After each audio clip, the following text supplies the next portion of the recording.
নগাঁৱৰ বিষ্ণুনগৰত উত্তপ্ত পৰিস্থিতি। এখন গাড়ী কেন্দ্ৰ কৰি দুই পক্ষৰ মাজত মাৰপিটৰ ঘটনা। নগাঁও বিষ্ণুনগৰত এখন বাহনক কেন্দ্ৰ কৰি উত্তপ্ত পৰিস্থিতি। বুধবাৰে ৰঞ্জিত ৰয় নামৰ ব্যক্তিজনে নিজৰ ব্যৱসায় প্ৰতিষ্ঠানৰ সন্মুখত এখন বাহন ৰখাই থোৱা প্ৰত্যক্ষ কৰি বাহনখনৰ স্বত্বাধিকাৰী জোনমণি সিঙক অৱগত কৰে।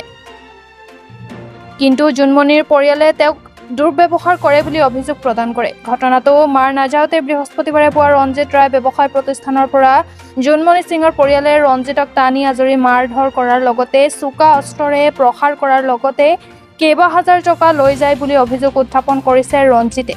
বৰ্তমান ৰঞ্জিত ৰয়ক নগাঁৱৰ এখন ব্যক্তিগত চিকিৎসালয়ত চিকিৎসাধীন। সমগ্ৰ ঘটনা জানিব পাৰি আজি বিষ্ণুনগৰৰ স্থানীয় ৰাইজে জোনমণি সিঙৰ ঘৰৰ সন্মুখত প্ৰতিবাদ সাব্যস্ত কৰে। পিছত ঘটনাস্থলীত শৈবৰগাঁও আৰক্ষী উপস্থিত হৈ পৰিস্থিতি নিয়ন্ত্ৰণ কৰে। বৰ্তমান জোনমণি সিঙৰ ওপৰত নগাঁও শৈবৰগাঁও থানাত এজাহাৰ দাখিল ভুক্তভোগী ৰঞ্জিত ৰায়ৰ। এইটো ঘটনাটো কাজিয়া হৈছিলে দুদিনমানৰ আগৰ পৰা, আৰু কাজিয়া হোৱাৰ পিছত যোৱাকালি ৰাতিপুৱা এই দোকানখনৰ যিজন স্বত্বাধিকাৰী তেওঁলোকৰ ঘৰলৈ মাতি লৈ গৈছিলে। মাতি লৈ পেলাই কিবা মাৰধৰ কৰিছিলে।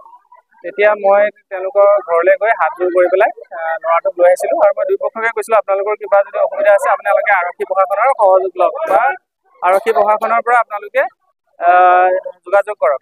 তেওঁ দুয়োপক্ষই আৰক্ষী প্ৰশাসনৰ যোগাযোগ কৰিছে বুলি শুনিছোঁ। কিন্তু কথাটো হৈ গ'ল কি, যিসকলে ভিকটিম, যিসকলৰ লগত অন্যায় হৈছে বুলি ৰাইজে দাবী কৰি আছে, আৰক্ষীয়ে তেওঁলোককে ওলোটাই আকৌ ভাবুকি দিয়া বুলি এটা অভিযোগ উত্থাপন হৈছে। গতিকে এইটো বিষয়টো আৰক্ষী প্ৰশাসনৰ যিটো বিষয়, এই আৰক্ষী প্ৰশাসনে অলপ খোপাধোলা নীতি গ্ৰহণ কৰাৰ কাৰণে স্থানীয় ৰাইজৰ মাজত অলপ বিক্ষোভ সৃষ্টি হৈছে।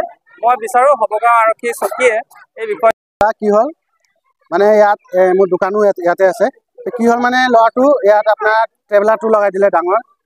ক'লে কি যে চাওক দাদা, আপুনি মোৰ দোকানটো বন্ধ হৈ যাব অলপ পিছতকৈ, তো আপুনি ট্ৰেভেলাৰটো লগাই দিব, নহ'লে মোৰ দোকানটো ঢাক খাই যায়, মানুহবিলাক দেখা নাপায়, কাষ্টমাৰটো ভাবে কি দোকান বন্ধ হৈ গ'ল। তো ইহঁতে কি কৰিলে, সেইদিনা কাজিয়া লাগি গ'লে, পুৰা আৰ্গুমেণ্ট কৰি ল'লে বৰ বেয়া। এই পোৱালি এটা ইমান মাকৰ গালি দি আছে, ইমান সৰু পোৱালি। তাক মই ক'লোঁ যে तुम पढ़ाई करो, तुम क्या गाली दे रहा है, यही सीख रहा है। ই আকৌ গালি দি আছে। পিছত কি হ'ল, গাড়ীখন লগালে, গাড়ীটো লগোৱাৰ পিছত কি কৰিলোঁ আমি, চল্ভ কৰিলে, চব কথা চল্ভ হৈ গ'ল। মোৰ দাদাই মৰ্ণিঙত 8টা বাজি আহিছে, ইয়াত দোকান খুলিব আহিলে। ইহঁতে কি কৰিলে, 4-5 জনে ভিতৰৰ পৰা ওলাই আহি সি দোকানটো এনেকৈ খুলিব লৈছে। সি কয় কি, तुम हमको कल क्या बोला था, সি ক'লে যে देखो हम अभी दुकान खोलने आया है, हमको दुकान खोलने दो। इन्होंने बोले तुम क्या दुकान खोलेगा, तुमको हम अभी ले जा रहे हैं।